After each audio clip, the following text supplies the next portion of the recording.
Assalamu alaikum et bienvenue à toi dans ce 26e épisode du podcast Vis ton Coran. Je suis ravie de te retrouver.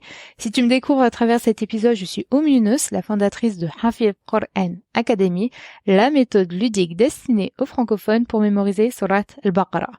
Dans ce podcast, on parle motivation, organisation, conseils, sagesse et plein de magnifiques choses en rapport avec le Coran. Je te retrouve chaque vendredi, Inch'Allah, pour un nouvel épisode. Alors abonne-toi pour ne pas rater les prochains.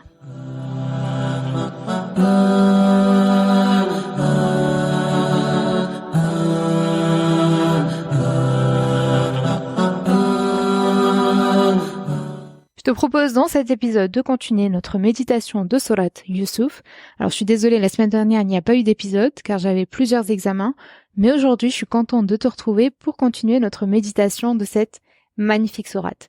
Dans le dernier épisode de podcast, nous avions médité la ayah 5 de Surat Yusuf dans laquelle Allah subhanahu wa ta'ala nous dit dans une traduction du sens de la ayah: « Ô mon fils, dit-il, ne raconte pas ta vision à tes frères, car ils monteraient un complot contre toi. Le diable est certainement pour l'homme un ennemi déclaré. » Ô mon fils, dit-il, ne raconte pas ta vision à tes frères, car ils monteraient un complot contre toi. Le diable est certainement pour l'homme un ennemi déclaré. Alors, pour replacer le contexte de cette ayah, alors que le prophète Yusuf alayhi salam est encore un enfant, il fait un rêve qu'on voit à la ayah 4. Quand Yusuf dit à son père: « Ô mon père, j'ai vu en songe 11 étoiles et aussi le soleil et la lune, je les ai vus prosternés devant moi. » Donc le prophète Yusuf alayhi salam va raconter ce rêve à son père Yaqub, qui est également un prophète, et son père va lui répondre deux choses. « Ô mon fils, dit-il, ne raconte pas ta vision à tes frères, car ils monteraient un complot contre toi. Le diable est certainement pour l'homme un ennemi déclaré. Ainsi ton Seigneur te choisira et t'enseignera l'interprétation des rêves, et il parfaira son bienfait sur toi et sur la famille de Yaqub, tout comme il l'a parfait auparavant sur tes deux ancêtres, Ibrahim et Ishaq, car ton Seigneur est omniscient et sage. » Donc ces deux recommandations correspondent aux ayahs 5 et 6 de Surat Yusuf. Alors si tu souhaites écouter la première recommandation, je te mets le lien dans la description de cet épisode.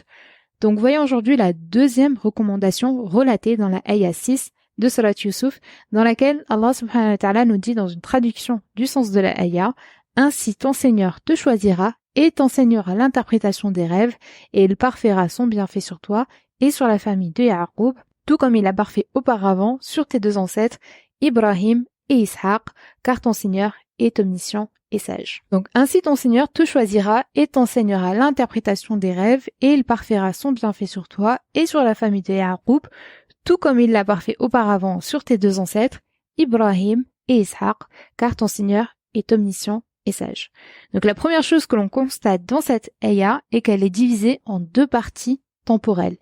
Une dans le futur: « Ainsi ton Seigneur te choisira et t'enseignera l'interprétation des rêves, et il parfaira son bienfait sur toi et sur la famille de Yaqub. » Et une partie qui est dans le passé: « Tout comme il l'a parfait auparavant sur tes deux ancêtres, Ibrahim et Ishaq, car ton Seigneur est omniscient et sage. » Mais le point commun entre ces deux parties est la notion de bienfait. Les bienfaits que recevra Yusuf alayhi salam, comme les ont reçus ses ancêtres, Ishaq, son grand-père, et le prophète Ibrahim, son arrière-grand-père. Donc si on compare la première recommandation qu'on a vue à la ayah 5, on constate que nous sommes dans deux états opposés. Je te rappelle que dans la première recommandation, on ressent une ambiance assez négative quand Yaqub alayhi salam dit à son fils de ne pas raconter son rêve à ses frères, laissant sous-entendre qu'il y avait un danger pour lui, et quand il dit à son fils que le diable est un ennemi déclaré. Donc on est face à des propos assez négatifs, entre guillemets. Alors que dans cette ayah 6, Yaqub alayhi salam nous parle de bienfaits, qui font référence à quelque chose de plus positif. C'est comme s'il lui disait: « J'ai une bonne nouvelle et une mauvaise nouvelle pour toi. » Mais il va commencer par la mauvaise nouvelle. Et encore une fois, derrière cet acte, il y a une sagesse. En effet, commencer par annoncer une mauvaise nouvelle avant une bonne nouvelle, c'est parfois une stratégie utilisée pour atténuer le choc de la mauvaise nouvelle et pour mettre en valeur la bonne nouvelle qui va suivre la mauvaise nouvelle. Quand vous annoncez une mauvaise nouvelle, on permet à la personne de s'adapter progressivement à la situation difficile. Donc ça va rendre la mauvaise nouvelle moins difficile à accepter et assimiler. La présentation d'une bonne nouvelle après une une mauvaise nouvelle va créer ce contraste qui va permettre d'amplifier le sentiment de soulagement ou de bonheur associé à la bonne nouvelle. Donc, en comparaison avec la mauvaise nouvelle, la bonne nouvelle peut sembler encore meilleure. Commencer par une mauvaise nouvelle peut également capturer l'attention de la personne et la préparer psychologiquement à recevoir la suite de l'information. Parce que la personne va être plus attentive à la bonne nouvelle qui suit après avoir été préparée par la mauvaise nouvelle. Donc en présentant d'abord la mauvaise nouvelle, on laisse ensuite place à l'espoir en annonçant donc la bonne nouvelle et donc ça permet de maintenir ce sentiment d'optimisme et de perspective positive malgré les difficultés annoncées par la mauvaise nouvelle. Donc ici, on voit que Ya'qub alayhi salam va d'abord annoncer la mauvaise nouvelle. Donc ne raconte pas ta vision à tes frères, car ils monteraient un complot contre toi, et le diable est certainement pour l'homme un ennemi déclaré. Puis il va annoncer la bonne nouvelle. Ainsi, ton Seigneur te choisira et t'enseignera l'interprétation des rêves, et il parfera son bienfait sur toi et sur la famille de Ya'qub, tout comme il l'a parfait auparavant sur tes 2 ancêtres. Donc juste avec ce premier passage, on voit la sagesse du prophète Ya'qub alayhi salam qui en tant que figure paternelle prépare son enfant à la réalité de la vie. Ce bas monde n'est pas le monde des bisounours où tout va bien, où tout le monde est gentil. Non, c'est un monde dans lequel des personnes vont adopter un mauvais comportement comme le feront ses frères. Un monde dans lequel il subira des épreuves et surtout dans lequel un ennemi est prêt de lui chaque jour, prêt à le faire glisser, prêt à intervenir, même entre personnes très proches, puisque là, il s'agissait donc des membres d'une même famille. Mais si on s'arrête à ce simple constat, quand on parle à une personne, et encore plus à un enfant, on peut lui donner un sentiment de pessimisme, de désespoir, de peur vis-à-vis de son avenir. Mais si on complète cette information par une bonne nouvelle, qu'Allah subhanahu wa ta'ala est proche de toi, qu'il te protège, qu'il va étendre ses bienfaits sur toi, eh bien alors tout de suite, ton cœur s'apaise. Et c'est cette méthodologie que l'islam donc nous enseigne et c'est cette méthodologie que nous devons appliquer à nos enfants dès leur jeune âge. Leur expliquer la réalité de ce monde et ce qu'il comporte de mauvais, mais qu'ils gardent à l'esprit qu'au-dessus de ce monde se tient le créateur de ce monde et tout ce qu'il contient et que surtout que c'est lui qui dicte les règles et les protégera de tout mal. Et au-delà de cet angle de vue éducationnel, c'est une approche que l'on doit appliquer à nous-mêmes. Car en réalité, les recommandations que donne Ya'qub alayhi salam à son fils ne sont que des recommandations qu'on peut appliquer à nous-mêmes. Car dans notre vie, nous serons entourés de personnes qui peut-être te voudront du mal, et parfois ces personnes qui te voudront du mal sont celles qui te sont le plus proches, à l'image des frères de Yusuf alayhi salam. Et comme Yusuf alayhi salam, le shaitan est pour toi également un ennemi déclaré qui te veut du mal. Mais comme Yusuf alayhi salam, Allah étendra ses bienfaits sur toi, et ça c'est important de t'en souvenir dans les moments d'épreuve, dans des moments difficiles. Car oui, tu vas être éprouvé, que ce soit par la santé, par l'argent, ou même les relations avec les autres, comme l'a été Yusuf alayhi salam avec ses frères, mais le meilleur reste à venir. C'est ce point, cette foi en Allah subhanahu wa ta'ala, qui te permet de garder un esprit positif et optimiste, même dans les moments les plus sombres de ta vie. Ce sont les personnes qui ont une confiance totale en Allah subhanahu wa ta'ala, ces personnes qui disent Alhamdulillah, khair insha'Allah, qadar Allah, face à chaque moment qui sont difficiles. Parce qu'ils savent qu'ils sont sous la protection d'Allah subhanahu wa ta'ala et qu'avec la difficulté vient toujours la facilité. Avec la difficulté, il y a toujours la facilité. Donc quand Ya'qub alayhi salam va dire à son fils ainsi ton Seigneur te choisira et t'enseignera l'interprétation des rêves, Yusuf alayhi salam est issu d'une lignée de prophètes. Donc son arrière-grand-père Ibrahim alayhi salam était un prophète, de même que son grand-père Ishaq, qui était un prophète, et son père Ya'qub, qui lui également était un prophète. Donc on pouvait s'attendre à ce que l'un des fils de Ya'qub devienne également prophète. Et dès son jeune âge, Ya'qub alayhi salam voyait à son fils des qualités qu'on trouve rarement chez un enfant aussi jeune. Donc quand Yusuf alayhi salam vient raconter son rêve à son père, eh bien son père a tout de suite reconnu la confirmation de ses doutes que son fils Yusuf allait devenir prophète également à son tour. Ainsi, ton Seigneur te choisira et t'enseignera l'interprétation des rêves. Donc Allah subhanahu wa ta'ala va choisir parmi les fils de Ya'qub, il va choisir qui? Il va choisir Yusuf alayhi salam. Et que va-t-il lui enseigner? Il va lui enseigner l'interprétation des rêves. Ainsi, le rêve que lui raconte son fils n'était pas le simple rêve d'un enfant, mais la révélation d'un prophète, dont les miracles seront donc la capacité d'interpréter les rêves, et c'est ce qui se confirmera à la suite de la ayah et qui permettra à Yusuf alayhi salam de se libérer de plusieurs épreuves. On voit dans Surat Yusuf, à chaque fois que Yusuf alayhi salam sera face à une difficulté, il y aura une facilité à côté. Quand ses frères le jetteront dans le puits, Allah subhanahu wa ta'ala va amener cette caravane. Certes, on fera de lui un esclave, mais il grandira dans un palais. Il sera mis en prison, mais Allah subhanahu wa ta'ala le fera sortir de la prison et fera de lui un ministre, et ainsi de suite. À chaque fois qu'il y aura une difficulté, il y aura une facilité qui viendra à côté. Donc dans ta vie, toi aussi tu vas vivre des difficultés, et Allah subhanahu wa ta'ala va te ramener la facilité. La chose que tu dois faire, c'est de faire les causes pour trouver les solutions pour te sortir de ces difficultés, comme l'a fait par exemple Yusuf alayhi salam quand il est en prison et qu'il va demander à son compagnon de cellule, quand il sera libéré, de parler de lui au roi afin que lui-même soit également libéré. Donc, faire les causes et surtout t'en remettre toujours en Allah subhanahu wa ta'ala et toujours mettre ton intention et ton espoir non pas sur les causes que tu vas réaliser, mais en Allah subhanahu wa ta'ala. Puisque par exemple, quand Yusuf alayhi salam va demander à son compagnon de parler de lui au roi, donc il réalise une cause pour pouvoir sortir de cette prison, mais il faut juste faire la cause. Il ne faut pas mettre tout ton espoir dans cette cause, puisque là, par exemple, dans l'histoire, eh bien, le compagnon va oublier de parler de Yusuf alayhi salam au roi. Et donc, Yusuf alayhi salam va rester beaucoup plus longtemps dans la prison. Et au final, Allah subhanahu wa ta'ala va quand même le sortir de cette prison. Mais voilà, ce qu'on doit retenir, c'est que je fais les causes, mais je ne mets pas tout mon espoir sur cette cause. Moi, je fais juste les causes, les moyens, mais les résultats appartiennent à Allah subhanahu wa ta'ala. Donc ainsi, Allah subhanahu wa ta'ala va donner donc le don à Yusuf alayhi salam d'interpréter les rêves. En français, dans la ayah, on va traduire donc la ayah par la capacité donc de traduire les rêves. Mais dans la ayah en arabe, Allah subhanahu wa ta'ala va utiliser donc le terme al-ahadith. Al-ahadith, ça signifie pas forcément rêve, c'est plutôt des récits.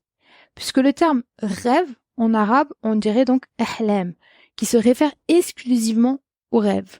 Donc quand Allah subhanahu wa ta'ala va utiliser dans la ayah le terme al-ahadith, c'est un terme qui est beaucoup plus général, qui va désigner différents types de récits, différents types d'événements. Des récits qu'on peut retrouver dans des rêves, mais des récits qui peuvent être en dehors des rêves. Tandis que le terme al-ahlam, ça se réfère spécifiquement aux rêves.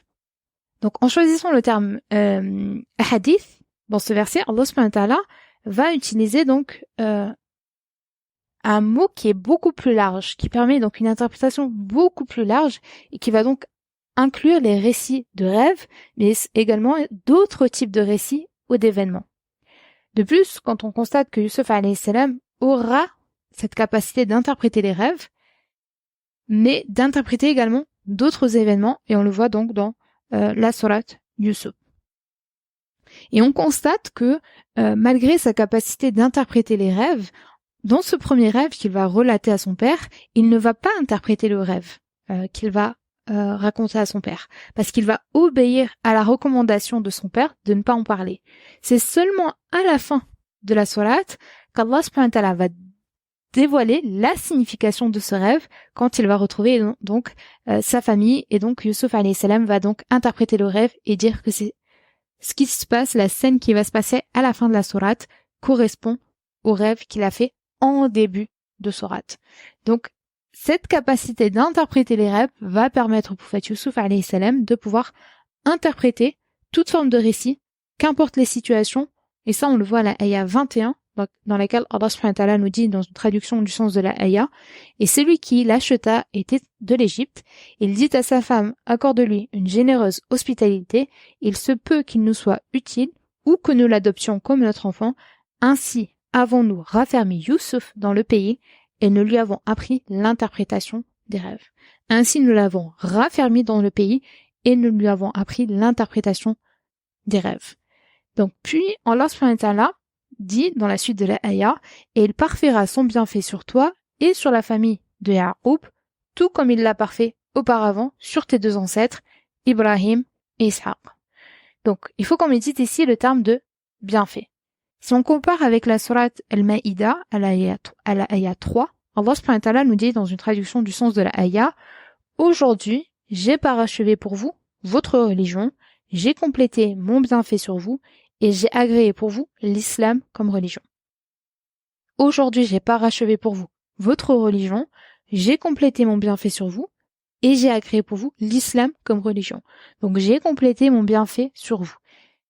Il y a deux types de bienfaits. Il y a les bienfaits spirituels et les bienfaits matériels. Donc, tout ce qui est matériel qu'on peut trouver dans ce bas monde.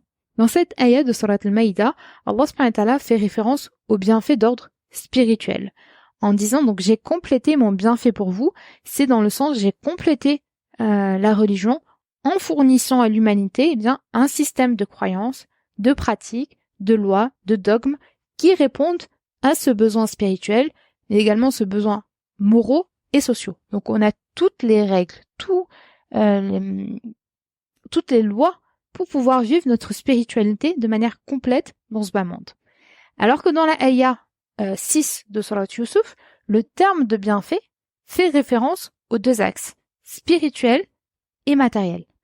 On constatera que le prophète Yusuf, alayhi salam, qu'importe la situation, restera accroché à ses principes et à sa soumission envers Allah subhanahu wa ta'ala, comme on peut le voir par exemple avec la femme du ministre qui a tenté de le séduire, il n'a pas répondu à ses avances et a préféré être emprisonné plutôt que de commettre un péché. Pourquoi? Parce qu'Allah subhanahu wa ta'ala va répondre sur Yusuf alayhi salam, eh bien, ses bienfaits spirituels. Donc, il est prophète et il va être attaché donc à cette spiritualité et ça, qu'importe les situations. Mais il va également étendre sur lui ses bienfaits matériels parce qu'il va finir par par gouverner en Égypte et il va finir par retrouver sa famille. Donc, ainsi nous avons affirmé l'autorité de Yusuf dans ce territoire et il s'y est installé là où il le voulait, nous touchons de notre miséricorde qui nous voulons et ne faisons pas perdre aux hommes de bien le mérite de leurs œuvres. Ainsi avons-nous affirmé l'autorité de Yusuf dans ce territoire et il s'y est installé là où il le voulait, nous touchons de notre miséricorde qui nous voulons et ne faisons pas perdre aux hommes de bien le mérite de leurs œuvres. Mais avant d'obtenir ces bienfaits, le prophète Yusuf alayhi salam va être éprouvé encore et encore, que ce soit par le puits, que ce soit par la prison, que ce soit par les tentations, etc. Plus il réussissait son test sur le plan spirituel, et plus Allah subhanahu wa ta'ala le comblait de manière matérielle. Donc il va être enfermé, jeté dans ce puits, mais il va être sauvé. Donc, de manière matérielle, Allah subhanahu wa ta'ala va le sauver quand même de ce puits. Il va pas rester dans ce puits. Et il va l'amener dans un palais. Donc il va grandir dans ce palais. Dans ce palais, il va être soumis à la tentation avec la femme du ministre. Il va réussir ce test et Allah subhanahu wa ta'ala va l'augmenter de manière matérielle. Il va devenir donc un ministre. Donc plus il va réussir son test du point de vue spirituel et plus Allah subhanahu wa ta'ala va le combler de manière matérielle. Et ne faisons pas perdre aux hommes de bien le mérite de leurs œuvres. Donc avant qu'Allah subhanahu wa ta'ala t'accorde des bienfaits dans ta vie, tu vas être éprouvé. Encore et encore, car cette terre, c'est un lieu d'examen, de mise à l'épreuve, pour voir qui resteront fidèles à leur religion, comme le prophète Yusuf alayhi salam, et qui finira par abandonner. Et même si Allah subhanahu wa ta'ala te donne des bienfaits, ça peut également être une source de test pour toi, comme par exemple l'argent. Que vas-tu faire de cet argent? L'argent, c'est un bienfait matériel. Le fait d'avoir de l'argent, c'est un bienfait. Mais ça peut être à la fois une source de test. Que vas-tu faire de cet argent? Est-ce que cet argent va être dans ta main ou dans ton cœur? Est-ce que ça va te faire oublier Allah subhanahu wa ta'ala et te rapprocher encore plus de dunya? Ensuite, dans la suite de la ayah, Allah subhanahu wa ta'ala nous dit « Parfaira son bienfait sur toi », donc ça on l'a vu, et sur la famille de Ya'qub, tout comme il l'a parfait auparavant sur tes deux ancêtres, Ibrahim et Ishaq. Ibrahim alayhi salam, qui est donc l'arrière-grand-père de Yusuf alayhi salam, et Ishaq, qui est son grand-père. Et ce qui est intéressant ici, c'est qu'Allah subhanahu wa ta'ala débute par nommer Ibrahim et ensuite Ishaq. Alors qu'en général, on commence par nommer le grand-père et ensuite l'arrière-grand-père, ainsi de suite, arrière-arrière-grand-père, etc., en descendant au fur et à mesure dans la généalogie. En mentionnant tout d'abord Ibrahim, alayhi salam, Allah subhanahu wa ta'ala souligne son importance au cours de l'histoire. cet arrière-grand-père qui lui-même va être éprouvé maintes et maintes fois au cours de sa vie, notamment dans le cadre de sa figure paternelle, quand Allah subhanahu wa ta'ala va lui demander d'égorger ce fils qu'il avait tant désiré. En rappelant sa lignée, le père de Yusuf alayhi salam lui rappelle qu'il est issu d'une lignée de prophètes, qui eux-mêmes ont été éprouvés, et donc forcément, il le sera aussi. Et toutes ces épreuves, il les vivra. Pourquoi? Car il a été choisi pour atteindre un objectif. Comme toi-même, tu as été choisi pour atteindre un objectif, comme Allah subhanahu wa ta'ala nous le dit à l'ayah 78 de Surat Al-Hajj, dans une traduction du sens de l'ayah, et luttez pour Allah avec tout l'effort qu'il mérite. C'est lui qui vous a élu et ne vous a imposé aucune gêne dans la religion, celle de votre père Ibrahim, lequel vous a déjà nommé musulman. Et luttez pour Allah avec tout l'effort qu'il mérite. C'est lui qui vous a élu et ne vous a imposé aucune gêne dans la religion, celle de votre père Ibrahim, lequel vous a déjà nommé musulman. Donc Allah subhanahu wa ta'ala t'a choisi, t'a élu et ne t'a imposé aucune contrainte dans la religion. L'islam, c'est la religion des croyants. C'est celle de leur ancêtre Ibrahim, qui lui-même donc nous a appelés musulmans. Donc Allah a élu les croyants en les choisissant pour leur foi, pour leur dévotion. Et donc ça te rappelle ton statut de croyante qui est le résultat de la grâce et de la volonté d'Allah subhanahu wa ta'ala. Et donc, tu dois vivre en accord avec cette élection parce que tu as été élu et donc tu dois être en accord avec cette élection en obéissant au commandement d'Allah subhanahu wa ta'ala. Tu dois être loyal envers cette mission que t'a donnée Allah subhanahu wa ta'ala et notre prophète Ibrahim alayhi salam qui nous a nommés musulmans. Cet ancêtre de Yusuf qui est ton ancêtre à toi aussi. Et ceci, qu'importe, tu dois être loyal, qu'importe l'environnement dans lequel tu évolues, qu'il soit le plus toxique ou non pour ta foi. Tu dois rester fidèle à cet engagement comme l'a été le prophète Yusuf alayhi salam. Car ton Seigneur est omniscient et sage. C'est comme ça que se termine la ayah 6 de Surat Yusuf avec deux attributs d'Allah subhanahu wa ta'ala. Inna rabbaka alimun hakim. Allah est al-alim et il est al-hakim. Il est al-alim, donc l'omniscient, car il connaît toutes choses, qu'elles soient passées, présentes et futures. Et cette notion temporelle, on la retrouve donc dans la ayah 5 et 6. On retrouve le passé dans la ayah 6, quand Allah subhanahu wa ta'ala nous dit qu'il a donc parfait ses bienfaits pour les ancêtres d'Ibrahim. Il y avait également cette notion de présent, quand il dit « ne raconte pas ton rêve à tes frères ». Le diable est pour toi un ennemi déclaré. Donc là, c'est vraiment le présent, c'est tout de suite. Ne raconte pas le rêve. Et le diable est un ennemi pour toi déclaré. Et à la fois, il y avait cette notion de futur quand Allah subhanahu wa ta'ala dit donc qu'il l'a choisi et qu'il va parachever ses bienfaits sur lui et qu'il va avoir cette capacité d'interpréter les rêves. Donc là, dans les recommandations de Yusuf alayhi salam, donc il y a vraiment cette notion de passé, présent et futur.